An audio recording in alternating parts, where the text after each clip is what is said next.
What I would like to do now is just initially go down our panelists and introduce them briefly, and then sort of set the stage for what we'd like to accomplish during our discussion today. On my immediate left, we have Vera Dickinson, who is the founder and CEO of InnovaQ. Next to Vera, Matt Riesenbach, who's the Director of Product Management at ECI Software Solutions. Next to Matt is Todd Austin, who is the Senior Director of Solutions Consultants at Aptean.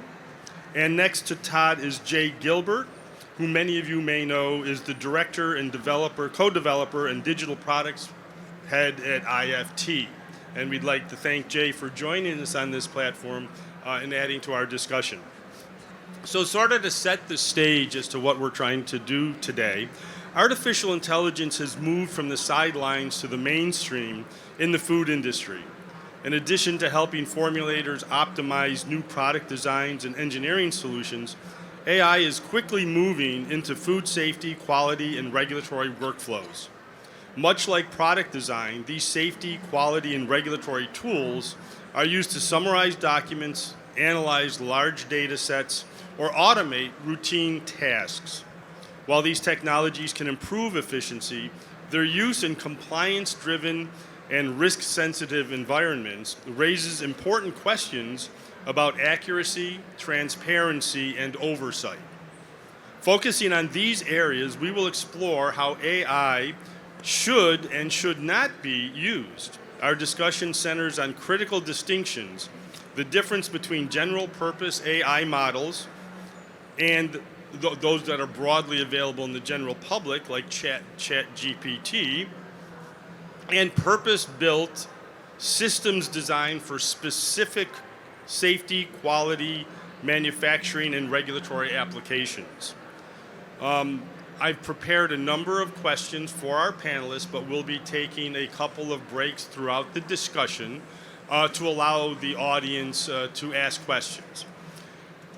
Before we start, because our panelists really come from a very diverse background in the utilization and application of AI, I am going to start out by asking each one of them to describe to you how they, in their current role, are using AI as a tool to help facilitate the food industry.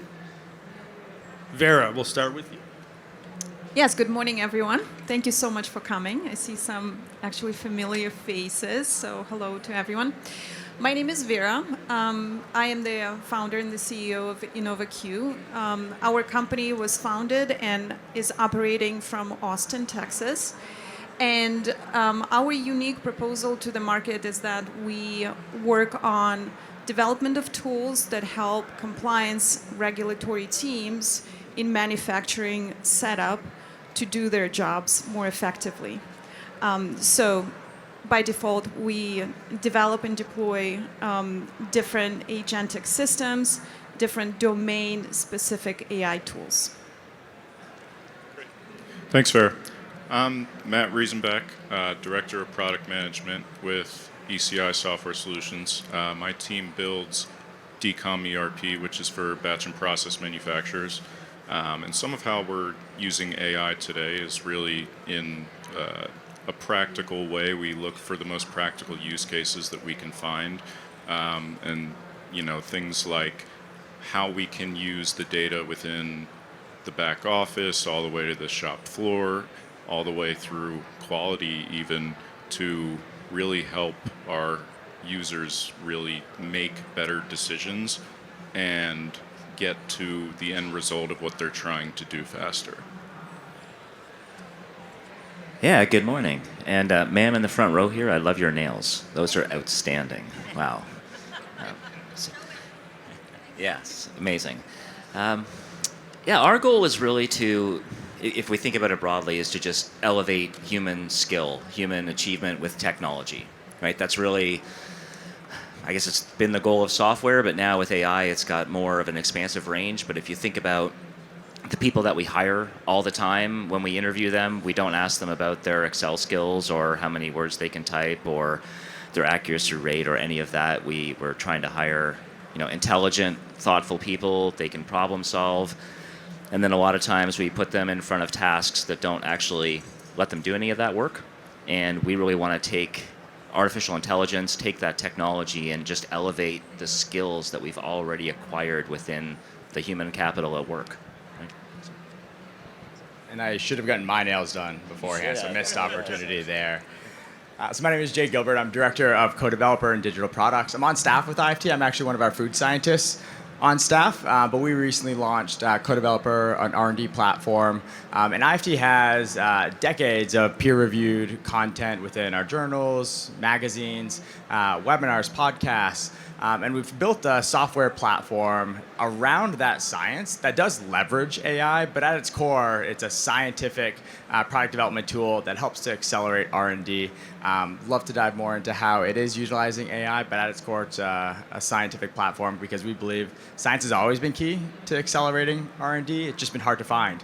You may have had to dive into journals, find a textbook, find an expert down the hall, which is becoming rarer and rarer. AI is absolutely transforming how you get access to information, and that's ultimately why we designed the platform. Great, and I think that leads right into the next question. So I'm going to come back to Vera and Jay to answer the specific question that many have about AI. What is the fundamental differences between purpose-built AI platforms versus what the general public is familiar with the chat GPTs and some of the other large language models that are not purpose-built? And give us a reflection of sort of the pros and cons of each of those. So I'll start with Vera, we'll go to Jay, and then to others on the panel. Great question.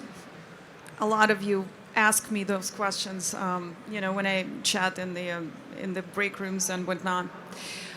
By the show of hands, who here in this audience knows how large language models work? We've got quite a bit of people. For those of you who don't, let me simplify it. A large language model is built on the knowledge, the general knowledge that's available to anyone, right? So think of it as a scientist going into a library and learning billions of books, scanning it, and digesting this information. Now, large language model's job is, with each question, to find the most probable and most likely word, or we call it a token, that comes after each one. So really, it's a game of probability. It looks and scans on among all that general knowledge, right, and finds the best possible, statistically possible answer. Now, a domain-specific AI has all that knowledge, but then it has been trained to specific to, say, your role in a manufacturing facility, and provides organizational context and provides your day-to-day flow of work, and adds it into the model. So now you have a scientist who goes to that same library, and on top of knowing all those documents, they also know all there is to know to your job, about regulations, and anything else from the context. So I would say this is the biggest difference between a large language model and the domain-specific model. Now, what we see through our work is what we notice that a lot of companies now use general models to do their scientific research or confirm some scientific evidence, maybe collect some technical information. And that actually comes with a lot of risks, because if you do not have really structured data behind it, and really don't teach the AI model how to navigate that information, technical information, it will hallucinate with actually a very high number of answers. But it will do so in a way that you will never know that actually generating a mistake. Because it also structures an answer that sounds really smart and solid, right? So when you look at the answers, and if we had the opportunity, just do a test if you're so interested. Put a technical question in, say, ChatGPT, and then if you would be interested, go on our website. InnovaQ has a tool called InQ Knowledge Center, domain-specific to regulatory and compliance space tool, and compare the answers. And you will see how detailed and job-specific the response is going to be compared to a general model. So for your jobs, high recommendation, be careful with use of large language models. Do lean on domain-specific AI tools. Thank you. And I know, Jay, you have also a lot of experience using these models, but maybe from more of the general public and trying to answer their specific questions. How would you add to what Vera is saying? Yeah, I think organizations really need to be prepared to become multi-model organizations.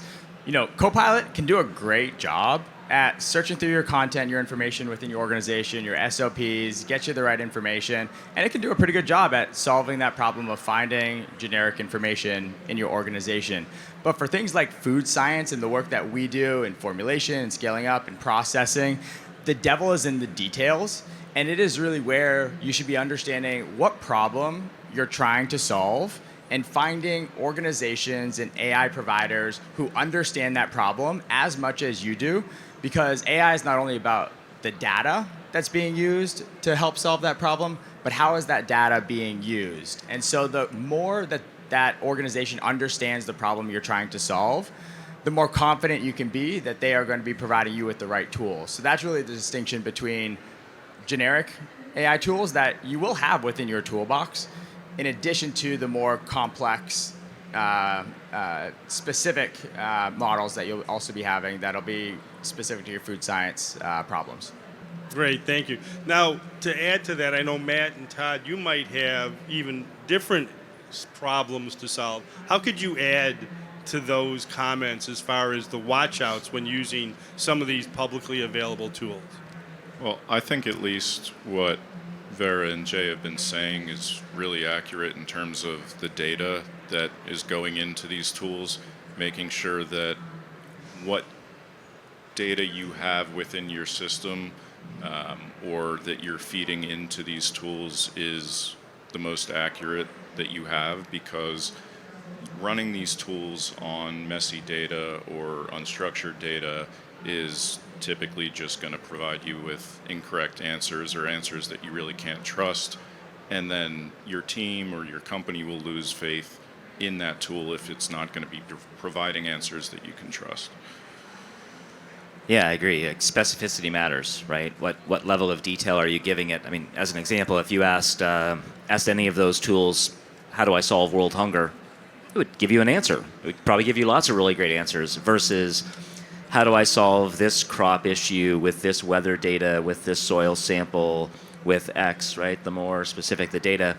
And I think that's the one thing I would say we're even working within our organization and within our customers is thinking about, we know what the end goal is with AI, but your data really does matter. And are we putting the requisite amount of time cleaning up, making sure we're actually capturing, whether it's QA information, sales data, like whatever those specific data sets are, if they're not there, the AI tool isn't going to help you because it doesn't have anything specific to query yet. So that there is the glory is the AI agent or the tool at the end that's doing all the cool stuff, but there's some plumbing that has to get done to make all that work. So, can I add something real quick? So quality of data is undisputably is extremely important, but we also notice a lot of companies do is use maybe the clean data and then plug it in a general model asking for some analytics. Big mistake. We actually found that the amount of mistake that during our validation studies that these general models conduct is extremely high. So please don't rely on your day-to-day, particularly areas that are associated with risk, KPIs, food safety, quality type of activities. It's a big no-no. When you select a provider that does do some analytics, data analytics on your data set, look for vendors that actually define deterministic models. A deterministic model is yet another type of model that basically you predefine equations or calculations from the get-go in that model. So what you have with your clean data now, your answers will come out from in a natural language with 100% accuracy. So big term that not many companies use, but do ask about them when you have conversations with your vendors. Great. Thank you. Now, that sort of leads right into the next question then. A lot of companies want to use AI. A lot of companies see a perceived value in using AI. But what's the right entry point? What needs to be done first before you actually make that leap and start using or even selecting an AI tool? And now I'm going to start with Matt or Todd to answer that question. How do you address those entry point questions? Sure.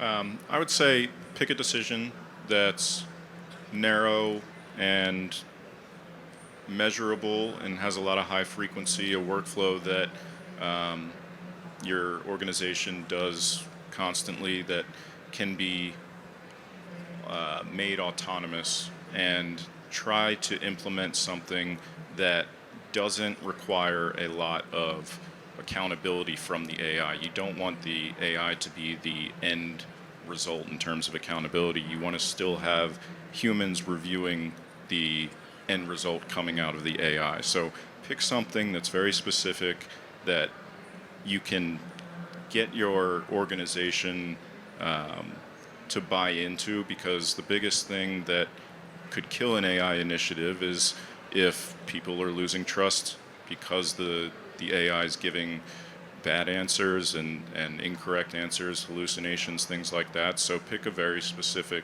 simple workflow to start. Yeah, I would say, so if there's any Marvel movie fans in the crowd, so there's a line in Iron Man 3 where Tony Stark says, "Stop stopping." And I look at AI the same way. It just start. Do something. Now, make it little, right? Like you said, if you start out with, I'm going to use AI to cure cancer, that would be awesome if you could do that, but probably a long time, a lot of failure rate, you're not going to get very far. Pick something and do it. And incremental change is the best change. If you get something to work that saves time, effort, money, the rest of the organization will move with you. People will notice, right? So just something. Pick something that's achievable, that has value, even if it's just you personally. And again, I think the rest of the organization will start to see that change. They'll take notice, and it'll snowball from there. Jay or Vera, anything to add? Yeah, I couldn't agree more. I think said a different way. Start with a problem that you're looking to solve, and then find an AI or a platform that can help you solve that, and then build your business KPIs around that to ensure that as you are making incremental improvements, that you have it tied to those business enhancements. I love all of that, but reality is without IT looking at what you're doing and approving safety guardrails first and foremost, so your data doesn't leak because you're working for a company, right? I think step number one, ensure that whatever you're using is safe and it's actually enterprise grade. Meaning, if you go on the website for ChatGPT or Claude, everybody will be claiming the safety and all those parameters, but you've got to validate that for your team. And second, I think I love the business case, and what we see indeed is that when you come in and you solve problem number one, you need to present the ROI that was brought from this particular project to your leadership. Because we also see a lot of teams doing this work in silo and kind of like cheering out themselves at the water cooler, and the results do not float up all the way to the leadership. I think it's important to compare results across functions. There's a lot of this work that's happening in silo. And then organizations, I think, kind of follow through with their broader strategy after that. Great, thank you. I'm actually going to go off script here a little bit because the audience may not be aware that we're talking about a couple of different types of AI. So if someone on the panel would offer up a definition or maybe a comparison between large language model AI tools and agentic tools, that might help the audience understand some of the specific issues that need to be addressed. So Jay, would you like to start us off there, or anyone? Anyone? Yeah. I mean, that may be, that's a deep hole, but maybe summarize quickly for everyone the differences. Yeah, absolutely. So a large language model is a predictive tool. Essentially, it is predicting the next word based on, analyzing, hundreds of millions of pieces of content on the web and different sources and things like that. So it's a probabilistic tool. Agentic AI is really focused on helping to solve a task, and it's really kind of tailored into a set of steps, processes, procedures with a defined outcome as well. So it's a tailored version. It still may use large language models. Oftentimes it will, but it is much more kind of tailored and specific. And does anyone on the panel have an opinion as to where is it easier to start when a company is new to AI in selecting a problem to solve using either an agentic approach or a large language model approach? Todd or Matt, do you have an opinion? My opinion stems from what's easiest, I would say. So, agentic AI, there's not typically going to be an agent out there that's just ready and specific just for your use case. There are large language models that you can start with to build that, but the large language model is kind of going to be the entry point into agentic. Yeah, and I think if I can look, AI it's complicated. There are even commercials today where I know it's cool and important, but at the end of that commercial, I think I don't know what that's doing for me. I don't get it, and I feel like I should get it because I'm in this industry. But so the way I break down AI in those two categories is think of, if anyone's a Jack Ryan fan, either the movies or the books or whatever. So think of the CIA, right? So this is how I describe AI to those in our customer base who aren't thinking about it every day. They're baking bread and making ingredients, like they're doing all the stuff they need to do. So you've got, if I look at the CIA, they've got really two main categories. They've got analysts. I'm going to sit behind the desk, and I'm going to get a bunch of information, little pieces of it, and I'm going to try to put it together. So that's my query model. And query models are great. I need information and give me representative, like what could that mean about that customer, that item, that ingredient, right? So I can ask questions of data, and I can use that analysis tool to get back. Simple. That analyst then, once they decide to do something, they give it to an agent. We've decided based on all this data, we need to do X, and I'm going to hand that over to an agent in the field to execute that task. Then comes the agentic workflow of, now that I've done all this analysis, can I have the agent do something for me, for the company? Can it create POs? Can it create recipes? Can it do some kind of what can that agent do? Right, so that's, again, it's a very simplistic view, but I need those simplistic views of the brain, and that's kind of how I break down AI. That's great. That's really an excellent description. So with that, I'd like to go out to the audience, and if you would just like to raise your hand if anyone has a question, we're going to get you a mic, and then we could take a few questions from the audience.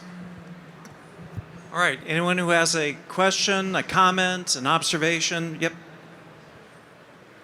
Thank you for the conversation. Very nice to hear from a different perspective.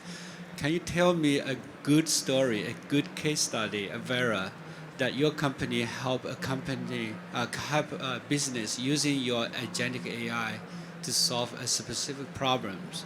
So that's my number one question. Number two, where do you find an expert to help you to develop that agent for specific tasks? Thank you. No, excellent questions. So InnovaQ has been in business for many years, and so we have a number of different use cases.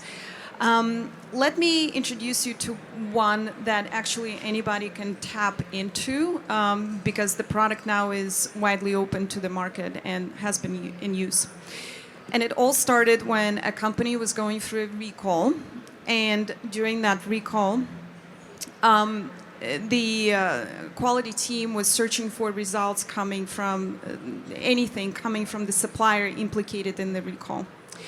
And it took them literally weeks to get to the COA analytics for this specific lot from the specific supplier. Because, much like many of you, I bet, because we've done a survey, we know that manufacturing companies still have this process. The majority of companies have COAs coming from supplier as part of their verification process in an email, in a PDF format. So ordinarily, you would have a human being opening this PDF, reading analytics, and then either closing it, based on, like, okay, all the results look okay, so I close the file. Or, in some cases, you will retype this information into a spreadsheet, right? So InnovaQ came with this request from this client to automate this process. They had literally historical PDFs, numbers in thousands in one inbox sitting there. So with our process, we actually now have a tool that allows you to connect to the inbox in 2 clicks. Information gets read and digested with close to 100% accuracy. Looking at this data, doesn't matter the format, doesn't matter the language. So we've trained our agents to accurately read this analytical results and then parse it and provide you all the graphical representation of historical data. So within minutes, they got access to all of their data that was completely dark in the past. I think this is a good use case because from ROI standpoint, you literally going in hundreds % based on this deployment of a simple tool like that. And on top of that, you're saving reputation of your company. Did I answer your question? Yes. Oh, and you also mentioned where do you find people that can help you do this? InnovaQ, yes. Go on our website, take a look. It's actually one of the areas of our expertise is bringing it, automating your manual processes that you have right now. But we also play in data analytics as well as regulatory space. I'm going to cheat and add to that. As someone who is working at a company who is starting to utilize AI, agentic tools, and other tools, it's really critical to have people internal who are the experts in the subject matter who can actually validate and test the system. That's absolutely essential. And I have found, on both large language model tools and agentic tools, they make mistakes. And you have to be able to validate with some sort of human expert the result. That cannot be overlooked. We have another question back here. Hi, thank you. Very interesting. My first question had a little bit of overlap with the last one, so I'll try another one. When moving from generic Copilot to domain-specific agentic tools, how do we isolate and calculate the direct ROI? And are there specific operational KPIs you recommend tracking? Yeah, maybe it's pretty broad. It'll depend on what the use case is. So we've got an example with a customer that does blending, but they do protein blending. So they get millions of pounds of beef in a week, different fat, moisture, protein content, and they've got customer specs that they need to blend to get to a certain rate. Now, of course, they could use all the leanest, all the et cetera, but it would make the cost of that production significant, so of course they blend. Well, that's one person's full-time job, is a massive Excel sheet with a whole bunch of entry points, and then is inventory still there because it's not connected to the live ERP? So by the time they do their blending, some of that inventory's gone, et cetera, et cetera. Like it's highly complex, high error rate, and to Vera's point, not only is there profitability at risk, there's customer satisfaction at risk. If I send a blend out of spec, just an example where agentic workflow, give it the modeling that you need it to do, give it the query, and it is now analyzing that data in minutes, providing feedback. I do agree. It actually it still has to be validated, right? You have to review it. You can't just take it on rote that it's completely accurate. But and this is where it gets tricky because I hate to talk about eliminating people's jobs, right? It's a horrible discussion that every organization is having right now. But most of our customers, they're pretty lean in terms of employees. And what they're really looking for is they're looking for productivity improvements so that they can reallocate that person's mind somewhere else. It's not that they don't need them, but they don't need them doing that task, right? So some of the ROI is going to be that. It's going to be, where can I move that person? And for a lot of organizations, it's I want to go from X to 3X, and I want to do that without growing headcount. So there will be a lot of those discussions. It might not be headcount elimination, but I can double the size of this company without adding anyone in finance, without adding anyone in IT, right? Those are probably more the metrics that you'd be looking at, or at least I'd be looking at. I'd say, building off of that, it is really important to look at solving these problems holistically. We have a crisis in the food space. We need to be understanding and connecting with consumers more. And the more time that AI frees up on your teams, take that as an opportunity to ensure you're understanding the problems that you and your organization are solving. We can never be too connected to consumers. And so I do think we need to make sure that before we look at this as a cut conversation, we look at it as a connection conversation to make sure we're really understanding and trying to bridge the gap between what we design, what we deploy, what we provide to consumers, and the trust that they have in the food industry. I think we all know we have a challenge. And so I think all of us need to kind of take that challenge to heart to see how we can better connect with consumers. And I do think that AI has an opportunity to do some of the mundane tasks, but allow us to try to build and bring in more humanity when we go about it. Can I add something practical, just from our experience, how we do this work? Because AI primarily brings you efficiency gains. There are all other side effects that come from it. From efficiency gains, the easiest thing is probably map out your process as it sits today and really diligently count the number of hours that a human takes on that particular whatever process, and then demonstrate how much time now this human does that same task. That's super easy. But for leadership team, I don't think efficiency gains are as sexy as some others. With some of our tools, we actually have one that improves supplier onboarding.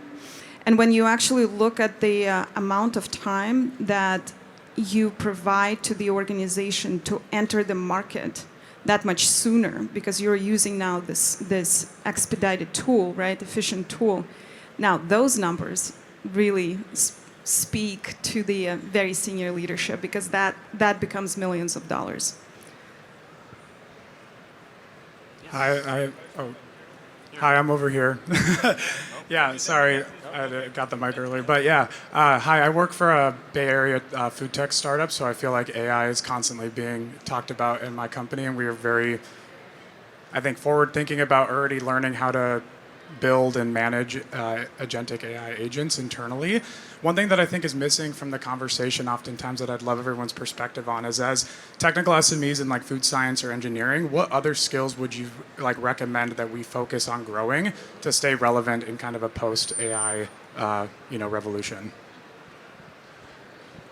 Yeah, I can start on that. So I'm a food scientist by training as well, but we work with an external development firm. And what's been critical throughout the years that it took us to develop Co-Developer is the partnership between food scientists and developers, and finding the right people to really understand the problems that you're looking to solve, who are curious and who want to collaborate, and ensuring that the system that you're building internally is focused on a close-knit collaboration so that you can operate and develop at the speed that you're going to in order to, deploy what you have to internally. So I think going into the soft skills, communication, collaboration, those are absolutely critical as you look to build these types of tools. If I can add something, real quick. Technology right now is developing so fast. What we find internally, and I completely, by the way, agree, combination of data engineers with the domain expertise, absolutely critical. But on top of that, you have to follow through all the crazy news and the updates that are happening, because I feel like as soon as you build a tool, it's almost antiquated within seconds. So you're like constantly chasing what are other people doing, and so it's that much more important to come to these kind of events and have these kind of conversations. Like, what are you guys doing? I spent the whole day talking to folks in other tech companies to understand how do they approach AI, what type of use cases they're using, and it's like mind-boggling. It opens up so many doors for your innovation process as well. So I would highly recommend that. Hi, thank you very much for the content, very insightful. So I have two questions. The first one is, do you have a preference for either closed source or open source models for either the internal data workflows or the workflows or data for the clients? And second question is, do you have any concerns of feeding the data and workflows to the closed source models?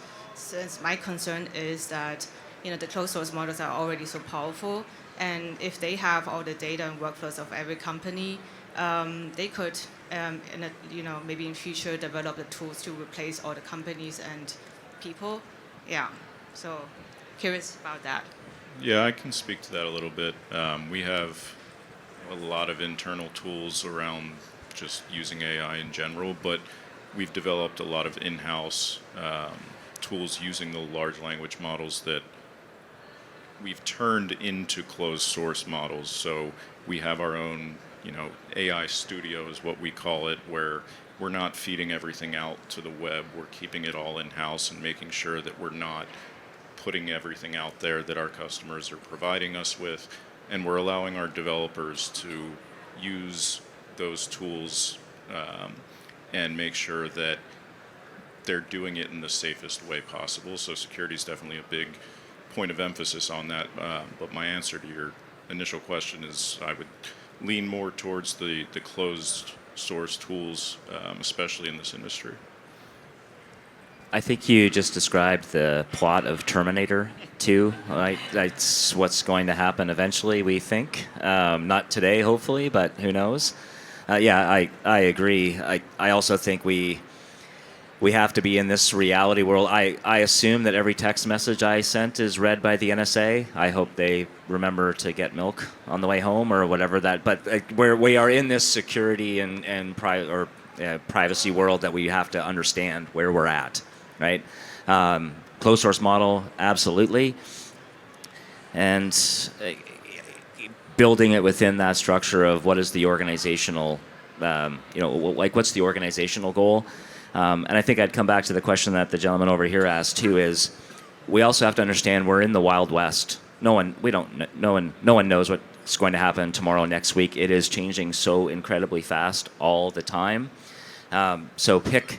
I'd come back to, instead of trying to do everything, ground yourself in who are we as a company? What are we trying to achieve? What's our goal? What's our sort of North Star of what we're trying to be? And just build some things around that and try to, if you can, try to ignore all the other noise, right? Just ground yourself and it's really going to, in this storm that we're in, it's probably the only way to survive is just give yourself an anchor, right?